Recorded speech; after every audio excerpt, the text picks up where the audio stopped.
You're It. I'm Amanda Malcolm, and you're listening to You're It Girl, a podcast focused on you and what propels you, because that past, it does not define you. Your time is now, and you're it, girl.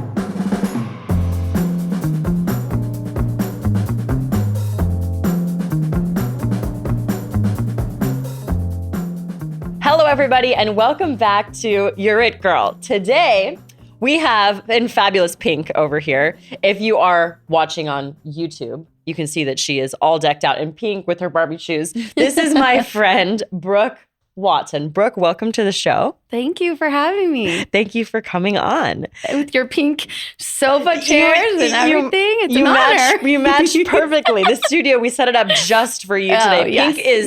Pink is your color. And you look fabulous in it. Thank you, my dear. Yes.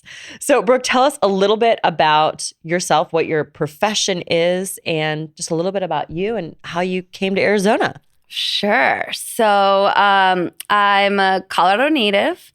I've been in Arizona about 13 years. I came here actually to practice law. And I'm still an attorney, but a non-practicing attorney. I did corporate law and real estate law for almost a decade, but I had more of the entrepreneurial spirit. And I really enjoy working with people. And when you are an attorney billing every 6 minutes, that makes it very difficult. And so I ended up going a variety of different ways, but I got my real estate license for personal investing. My dad was a realtor. My grandpa was a realtor. And so I became a realtor really for my husband and I for personal investing because we really believe in that's a way to, grow your wealth, diversify. And I did not plan on becoming a professional realtor, but now I'm a full-time realtor. So. And you have this motto, which I think is so, I don't want to say cute because it's way more than cute, but you have this motto and it just fits your overall style and the fact that you were an attorney before. So what's the motto? I'm the legally blonde realtor.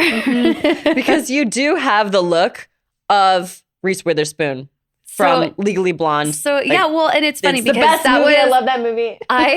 When I was like 14 in high school, I was determined to be a lawyer. I mean, like I was going to be valedictorian. I was going to get straight A's. I was going to get to the best school. I was going to be a lawyer. Mm-hmm. And again, it's funny because my dad kept being like, "You should be a realtor. Like you have the personal skill set. Like we could." How interesting. Yeah, I was like, "No, Daddy, I'm going to be a lawyer. I'm going to be a lawyer." So that was my nickname. Was Legally Blonde. And so then when I actually switched to being a realtor, which it's only been a year and a half actually that I started helping others. I remember I met you just at the beginning. Yeah. At the very beginning. Yeah. And it's funny because I fought it for a while. I had a couple of old colleagues that would reach out to me and they're like, "You have your real estate license. Can you sell my house?" In the beginning, I was like, "Oh no, I just do it for myself." And they're like, No. Like, can you help me? And I'd be like, well, like, I do know contract law. And it was interesting. I ended up having somebody who had reached out and I was like, "Well, why do you want to sell? You have such a beautiful home in Scottsdale. It's an investment property." They said, "Oh, well, we got a letter from the HOA that we can't do short-term rentals anymore." I was like, "I just read a case about this and send me over the CC&Rs and let me just see if it has information about what they need in order to make such a, transition." And this was, a year and a half ago or whatever. And so I was like, they don't have the notification on what they need to in their CC&Rs. You actually don't have to listen to them. This is what you're going to do. You're going to write this letter. So he didn't have to sell it. And it was like a $1.2 million house. And so he was over the moon, right? And he's going, and my husband jokes, he's like, "So are you going to become a non-for-profit realtor? Like most realtors would have sold that." And it felt so good to help in that manner that I was like, oh, maybe I really can use my legal background. It's such a special skill set to have. To help with clients. And again, when I was an attorney, and maybe this is just, I used to joke with my mom. I was like, I just want to grow up and do something that helps people. It is so cliche, right? But as an attorney, but some people don't really mean it. Right? I know you do. but as an attorney, it was almost like there were often times where would really help somebody, and I knew that we did our very best to help them. But nobody wants to at the end. Nobody wants to pay a attorney's fees. I don't even want to pay some of my really good colleagues to help me with like the estate plan. I'm like, I know you did a great job, but man, you're killing me, right? Like, so it was a different dynamic, and to have him be so grateful and thrilled, and then telling everybody like, hey, you guys should use her. Like, she can really truly help you. It was a great transition. So I'm full-time realtor. I'm married. I met my husband in grad school. I got my MBA out in Nebraska, and he was in my class. It was, one of those.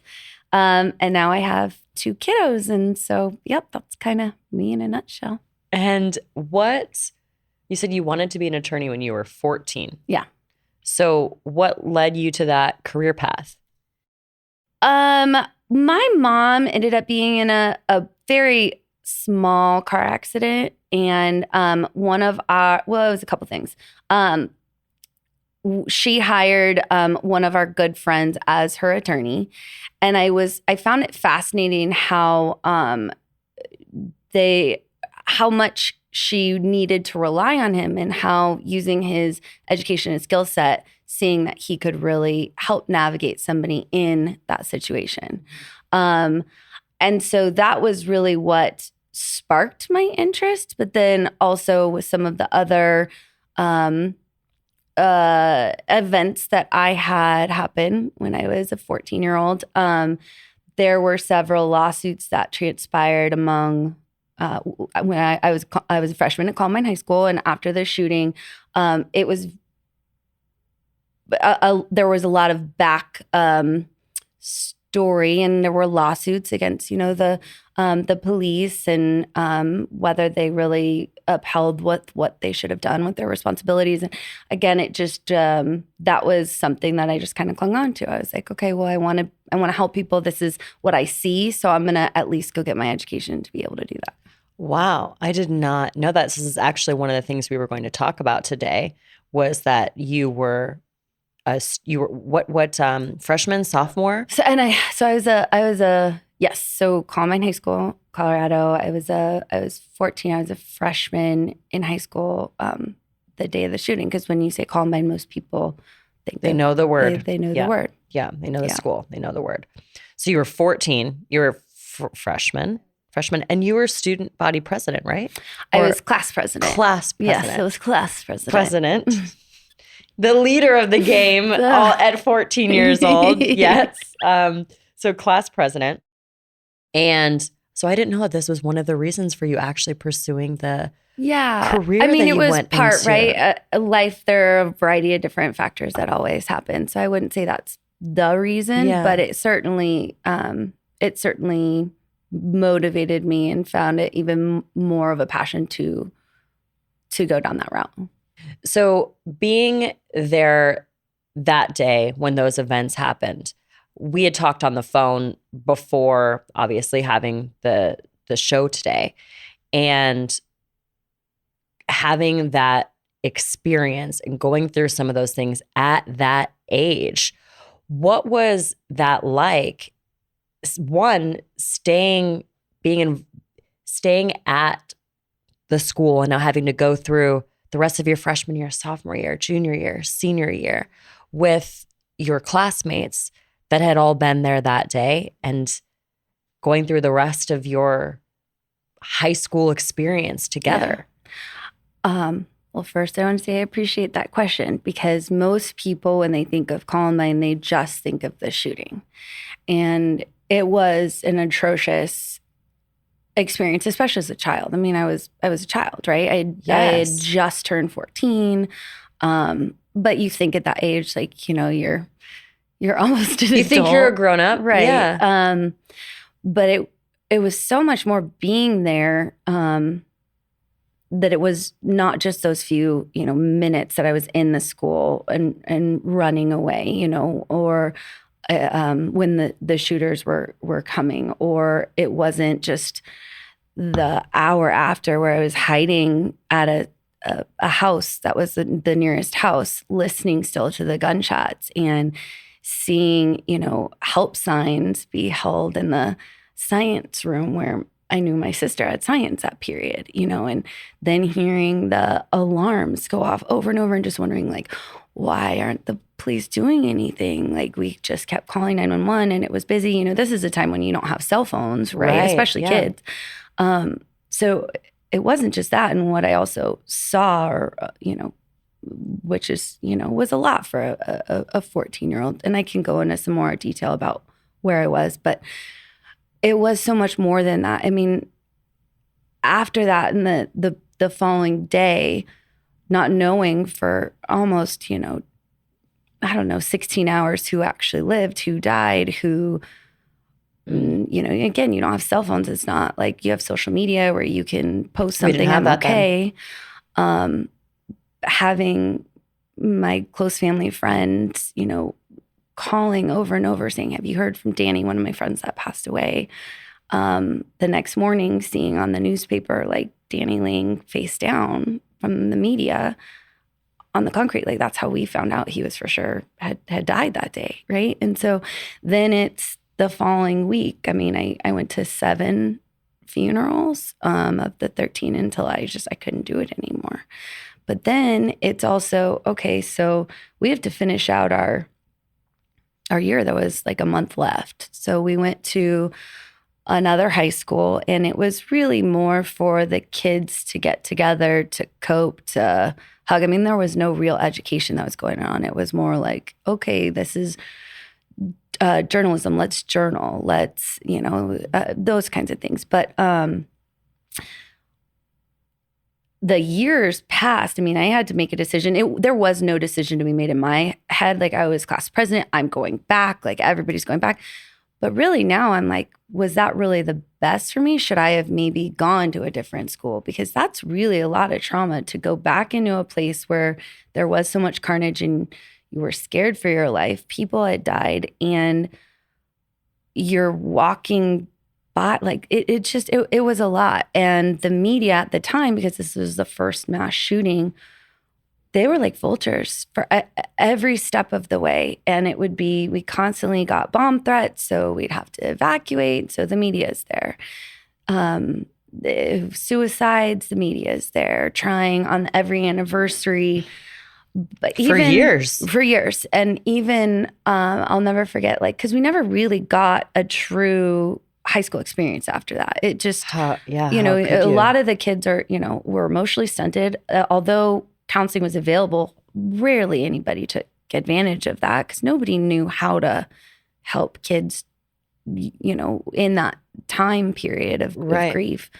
But I'll never forget, we had for our, people talk about senior class pranks, right? And my class had planned a food fight, and literally the cops were called, the media came. The story the next day was armed with lemon meringue pies at Columbine. Like, just, yeah. So it was over the top. And then going a complete lack of disregard for the emotion that every child is trying to get through and have as normal as they can of an experience. And you're constantly such a lack of empathy almost. Right. Or not almost, it is. It is. And when I the hardest time almost, I kind of really, I was so excited to leave and go to college and kind of, I felt like get out of the bubble.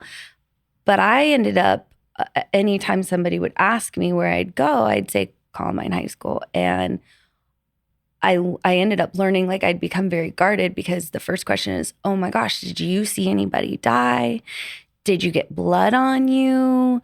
It just, these most bizarre questions that, if somebody in a different situation, you share that, like, you were involved in a shooting. Like most people, it's not like movie-like. And so, but I know it's because now being an adult, it's like so many people felt a part of it, right? It's all over the news. People followed for so long, and there was such an outpouring of love. But and so for a long time, I stopped saying that I went to Columbine High School or that I was from Littleton. I didn't want to have my past define me, right? Like, that wasn't, and I hadn't really started the counseling process and dealing with that trauma yet. So I didn't know how to even have those conversations yet, or to even be like, that how to respond appropriately. I would just freeze. Well, it's such those questions are so invasive and right. And inappropriate. I still sometimes, I mean, it was almost a decade, but I really didn't share this. I mean, this is the second time I've really publicly talked about Columbine with somebody. I was asked to speak to a group of individuals, and that's different because it's pre-planned. And even still, I was like, no way. I said no, I think 3 times to Bobby Lee, one of our, an industry colleague. But it, I don't know. It's still a lot changed being now a mom. And last year, Uvalde happening, and really then understanding truly, like, trying to process what that might be like for a parent to have their children. And my kids last fall, my son is just turned 6, and they had their first threatened school lockdown, and just it really opened up a lot of wounds. And I was imagine like, it would. I need to get into a better place where I can start talking about this. Even if it's just one person, that there's a learned lesson that I have, because we've all been through so much. Everybody has darkness in their life, in their past, right? And so it's like, well, maybe I need to start going back to therapy, working through this so that I can do a better job of sharing my story in case it does help somebody. Now, when you were a freshman and after this had happened, you had told me over the phone that the school actually had this blows my mind a little bit, just because of the age you were at, so young, and the tremendous amount of responsibility that some of these adults, and not saying anything negative about them, because again, in situations like this, or when there's any sort of trauma thing, I feel like sometimes people don't always react in the best way of protecting the people that need to be protected, and not at any fault. Sure. It's just when that you don't know what the best route is. Right. Hindsight 2020. It's like, and so the school, they had kind of put you into this role of tremendous amount of responsibility, as almost being like a spokesperson for for shootings, correct? Yes and no. So I was a group of individuals that was asked. Basically, I was freshman class president. I had immediately after the shooting, once things were quote unquote locked down and safe a couple hours later, we were all told to go to an elementary school to reunite with whomever. So it was crazy. But I remember going there, and when I saw my mom, I hugged her. I just broke down. It was the first time I just lost it. And the media was there, and there were a few pictures that were taken, and those ended up being one of maybe 3 pictures that really still are used today to communicate, the story of the grief of what happened. And so that was all over the newspapers the next day, top People magazine cover right away. So because of that, and being the class president, I was asked to we were given an opportunity, the school was given an opportunity to send some representatives to the Montel Williams show, which, I was like, wait, what? They asked me to go talk about Columbine and what happened, with the purpose of saying, people don't know what this community is really like. And I remember a year or 2 prior, when there was the first shooting I'd ever heard of, and it was maybe 1 or 2 people had been shot and killed. I remember personally thinking, wow, what an unsafe neighborhood. Almost like that's such an outlier, right? That would never happen at my school. And so when I was told that, it was like, people don't understand. They keep asking why and pointing faults. And we need to communicate that if this can happen in this suburban, happy-go-lucky place with almost 0 crime, Could happen anywhere. It can happen anywhere. So I was asked to go to New York right after this happened to speak. And so my mom was like, well, do you want to? I was like, felt this well, absolutely. Like, how do we prevent this from, and how do you prevent this from happening? It was such a horrible experience. It was, I went with. This makes me cry for you just because thinking at the age you're at and just what happened on the show. But anyway, continue. So I think there were maybe 6 to 8 of us. I really don't remember. But we went there, and it wasn't supposed to be some, dramatic talk show with all this drama, right? Like, it was really just supposed to be a place, and then it was supposed to be syndicated to other really top high-end news channels, and just trying to get the story out of all these individuals, really what happened that day, but also like any requests we were having, like media, like, let us get our story out here, but leave us alone. Like, let us be grieving. Please don't block the entrances of these churches for the funerals. Like, there were these beautiful crosses that were put up where people could go start putting their flowers down. Like, please just give us that space, right? So that's what the purpose was. And there was a psychiatrist that was brought in as a guest, and she sat there, and I think it went really sour. The purpose was to try and talk about, like, well, why do you think these two boys would take it upon themselves to plan a mass, shooting, which it really, some people don't actually know. It wasn't supposed to be a mass shooting. They had bags of pipe bombs that they had put in the cafeteria under all of the, not all, but several of the tables in order to blow up the cafeteria, which is where most of the kids were, which is where I was. And then anybody who lived and ran out, they were going to then kill as they ran out. That was the plan, right? So they're saying, this doctor is saying, well, why do you think that this happened? And it's like, we're children. It's like, well, we don't know, sure, right? Like, we're all grappling with this.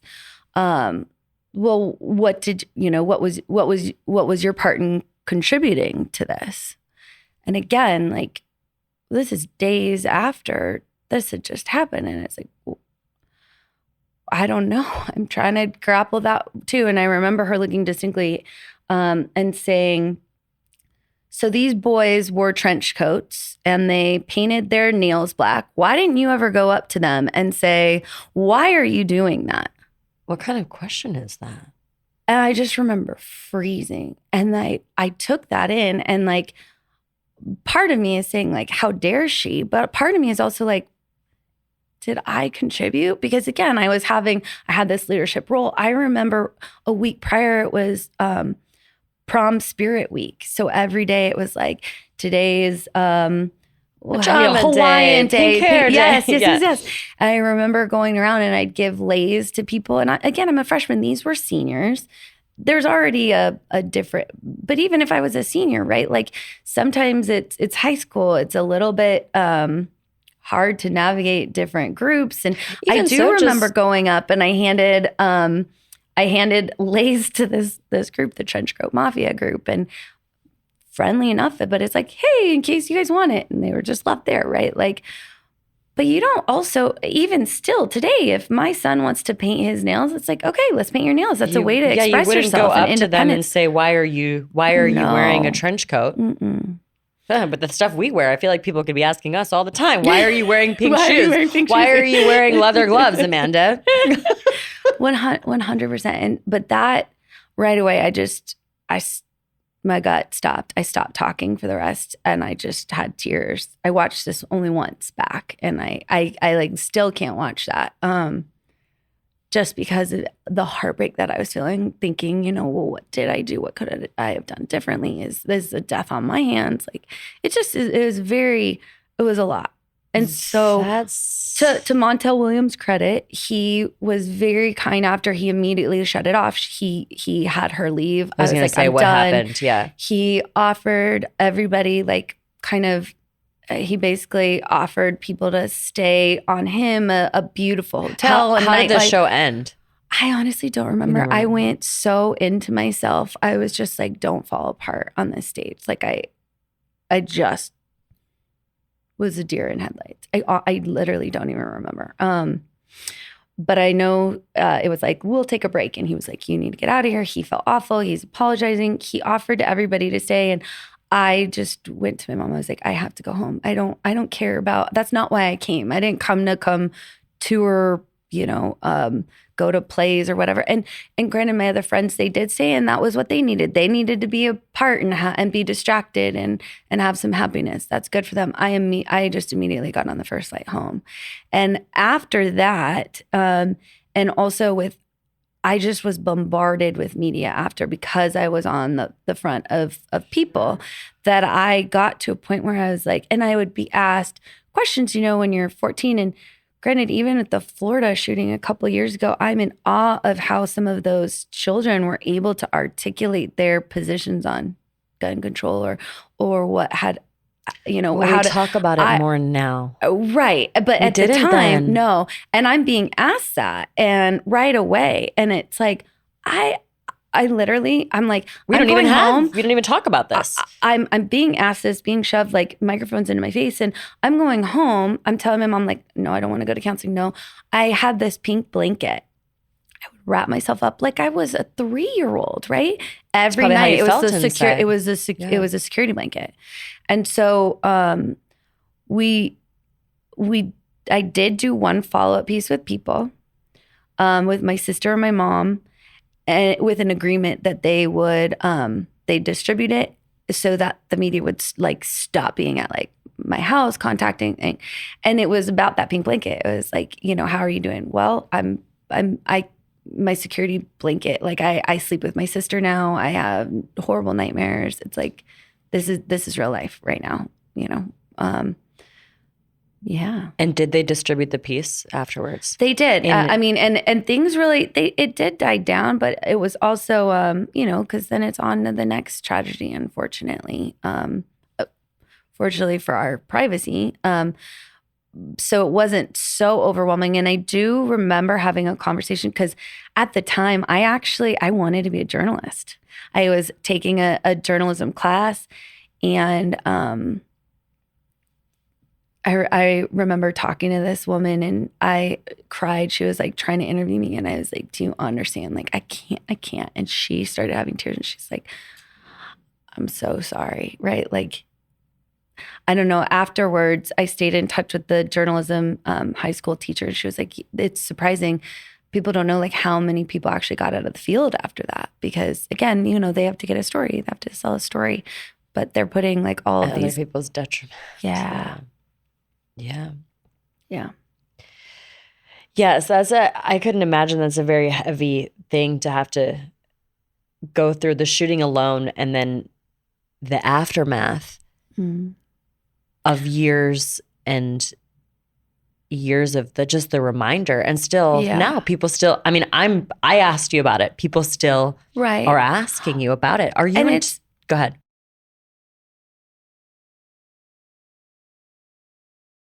Most people who ask about it comes from such a good place, right? Like, I was very stunted for a long time, where like, whether it was a good or bad place, I just wasn't ready to talk about it. How I dealt with it is, again, I was a freshman. I was in my head thought, I have to be viewed as resilient. And in order to do that, I'm going to slap a smile on my face. And I'm going to pretend like everything's okay. And when somebody wanted to talk about it, that means I'd have to like really dig deep and like touch on my feelings. Even if somebody asked me where I went to high school, like I couldn't do that without having tears brought up. There was a lot of survivor's guilt for a long time. I've dealt with that better now, finally, 2.5 decades later. But so now that I recently started doing, a year ago after Uvalde, I started doing EMDR. And that really helped me. It's such an interesting type of therapy, where it was a lot of like literally talking to that girl and being like, it's okay. So what had happened, I was, cause I think in terms of being transparent, you need to know what happened. So I was in the cafeteria. Had just grabbed some Skittles and I was going to talk only for 10 minutes. I was supposed to meet my friend up in the library. And all of a sudden, there's this window of walls through the cafeteria, and I saw these two shooters, shooting my classmates and friends outside. And really thought that it was some weird prank or a movie or is it film, like no idea. Until Dave Sanders, the teacher who actually lost his life that day, he was on duty and he screamed at everybody to get down. So hid under the cafeteria, sandwiched between my friends. And actually, I'll never forget the feeling of cradling, laying up against this duffel bag full of hard metal items, which I didn't learn about until just a couple of years ago, that was actually a bunch of the pipe bombs that miraculously didn't go off, that I'm literally like cradling for security, which is crazy. But then all of a sudden there was a stampede of students. It appeared as though the shooters, the two boys, were going to come into the cafeteria. So there was a stampede. So I got up and then I ran out the closest door, which was actually where the shooters had started, towards the parking lot. I ran so fast, I ran out of my shoes, and I tripped when I got outside when I saw some of the carnage of, other kids. And I froze. I could not move. Thankfully, my boyfriend at the time, he doubled back for me and he was dragging me until I got my wits about me to be able to run across the parking lot, hop over the fence to the closest school, which is where we waited and several students came. But again, like I said, I was close enough to still hear everything, at the school, what was going on. Where were we going with this? I don't even know where we're going with this, but that's kind of my background. And so with all of that, just not knowing, and people do say that, when you see something on TV, I mean, I was watching TV, seeing my friend be pulled out of the library, right? Like, so there was a lot of guilt for me. I was like, I was supposed to be up there. Like, why am I so lucky that I didn't have to go there? Or should I have tried to go drag some of those kids that are, it's again, I'm a child, right? So I've been working on forgiving myself and saying, like, giving myself grace and saying, like, no, you did what you were supposed to. And now your obligation is to yourself and to these, 13 individuals who lost their lives, to live every day, to find joy. And so going through therapy, also, I learned a lot about forgiving others for their intrusive questions, because they might not have gone through something like that. It really is a movie, seeing somebody. It was so shocking, right? And so then when you see somebody and you met somebody that's actually gone through that, there's a curiosity. There's a curiosity, right? And so I have learned to forgive, and I'm starting to really learn how to articulate that. I've done a lot of journaling and writing out. I mean, again, almost a year ago, I hadn't even shared some of my story to my husband. It was just, so it's a learning process, right? What has helped the most with that? When did you first start talking to someone in a therapy type setting about this trauma? So I did it right when I moved to Boulder, when I went to University of Colorado. So a lot of years had passed. It had been, I was actually maybe a junior. So it was at least 4 or 5. And I didn't actually do talk therapy. I was having such bad night terrors still. And in the school setting, I was very anxious all the time. And every time I walk into a building still, I look and say, like, okay, like, I feel so much more comfortable that there's 2 doors here in case, right? So was always looking at that. And in these bigger classrooms, when there's only like 1 door, I just would constantly feel trapped. Like, well, what if something happens? Where do I go? So I was having all of these night terrors. And so I went and I was put on medication that basically made it so that I couldn't dream at night, or I didn't remember my dreams. And so for me, I was like, good. I've solved that problem, right? But then it was like, a college buddy would scream shotgun for, the front seat in a car, and I'm dropping on the ground. But I never still really dealt with it, I guess. Years later, I was in a bad car accident about a decade ago. And that was when I went to counseling. And it did circle back a lot of, certain traumas. If you don't talk through and deal with, it's going to affect the way that you handle other traumas.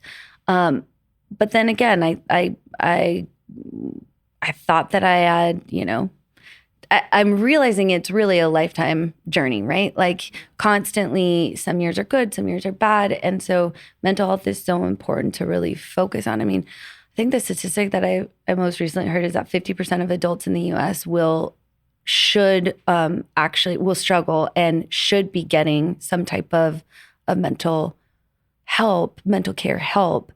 But there is still a stigma, unfortunately, right? I mean, it's nowhere near as bad, but there still is, and hurdles with that, which makes me sad. But what really drove me to go to do EMDR, so Uvalde happened, and it just then was on my mind constantly. And I ended up going just at Scottsdale Fashion Square. I went to a movie with my kids and my husband, and we got some food to go from the food court. And my husband was getting some napkins, and I started walking with my two kids at the time that were 3 and 4.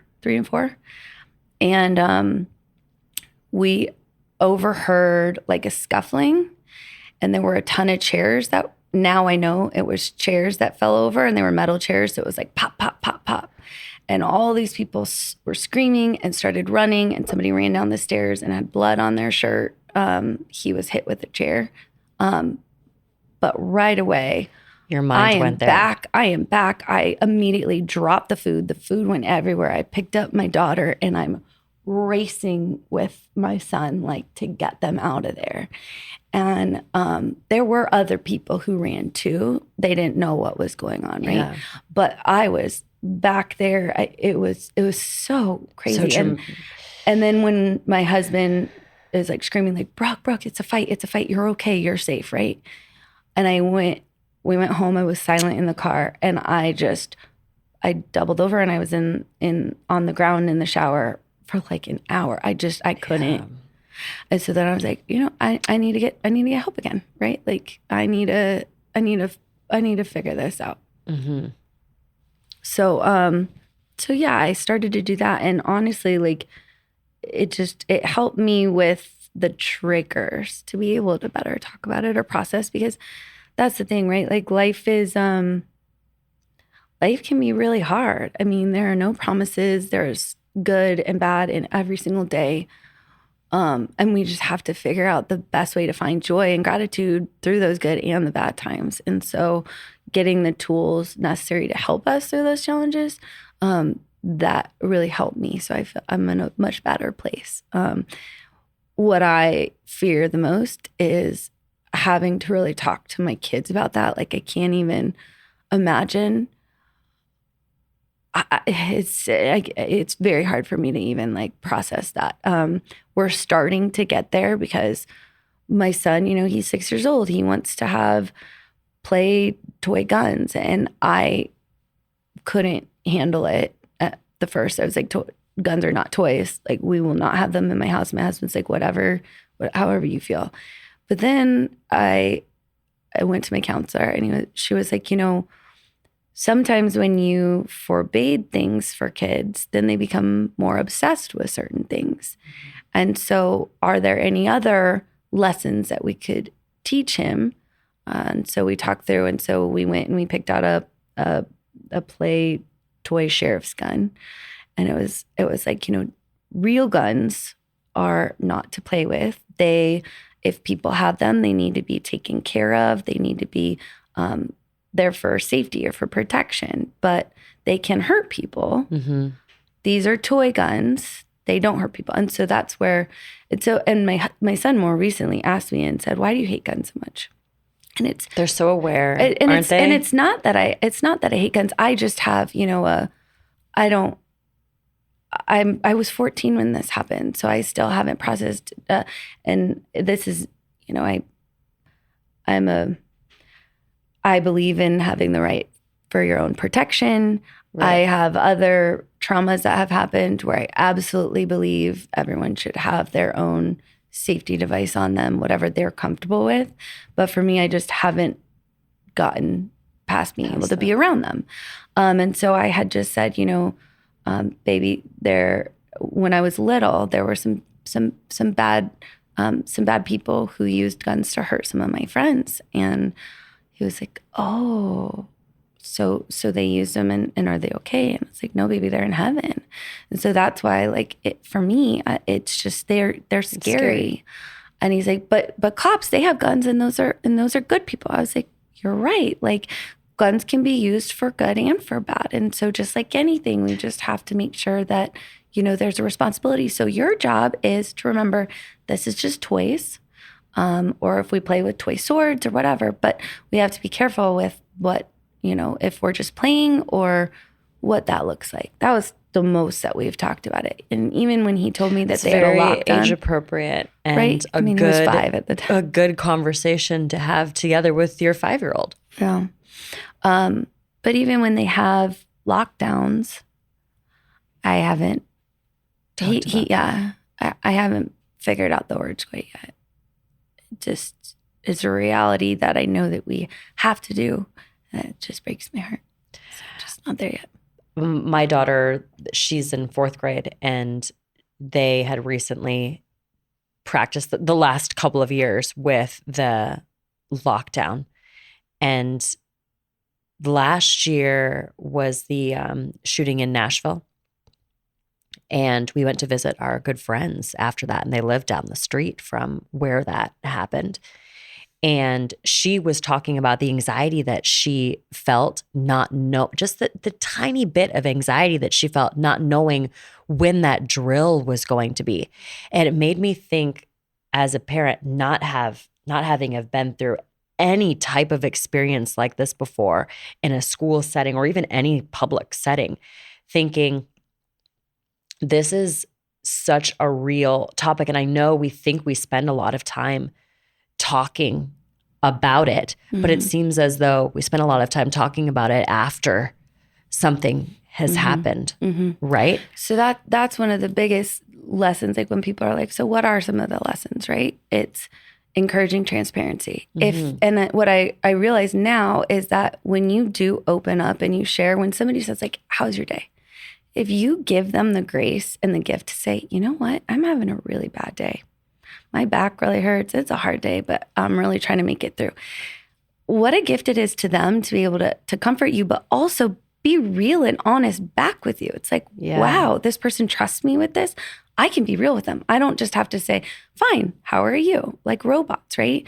I mean, that is the definition of courage, I believe, is to be able to say, I am struggling. I need help, to reach out, or, whatever that looks like. Also I feel like as communities, we have such an obligation to one another. And you have to pour into the communities that you're in, whether it's your neighborhood, your church, your social media group, your industry group. And if something seems amiss, you need to either report it to authorities or you need to reach out to somebody, especially with social media. That's where a lot of people are posting, darker messages that they might not feel comfortable actually sharing one-on-one to somebody. Right.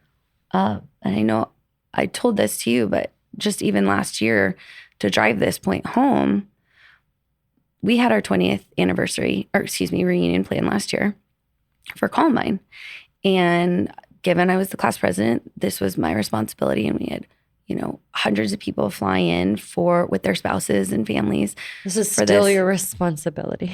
You still have this. You still have this responsibility. Now, granted, if I knew when I was a senior, this would be on me every year. But so we had this big event, and about 4 days prior, someone had posted on social media some very dark stuff. And by the grace of God, that one of one of my classmates reached out to this other classmate. Are you doing okay? And he wasn't. He was having a total mental breakdown. He had some stuff going on personally, and he had never really dealt with what happened at Columbine. And he had a lot of anger. I think with social media, as we all know, there's a falseness to it, right? A lot of people put their best foot forward. We do the highlights. The highlights. The positive highlights usually. Yep. But he had a lot of animosity towards the classmates, feeling like maybe we had more successful or happier lives than he after this happened. And so he had created a hit list, and he is ex-military, had bought a variety of guns and ammo and yada, yada, and planned to cause damage at the reunion. Thankfully, they had reached out to him and they reported it to me, and we reported it to the FBI and got the Columbine school involved, and it was a whole to-do. And then he ended up going dark. Nobody could find him. We couldn't figure out. So then we have a day to figure out, are we going to cancel this? Are we not? So we had to cancel the reunion because,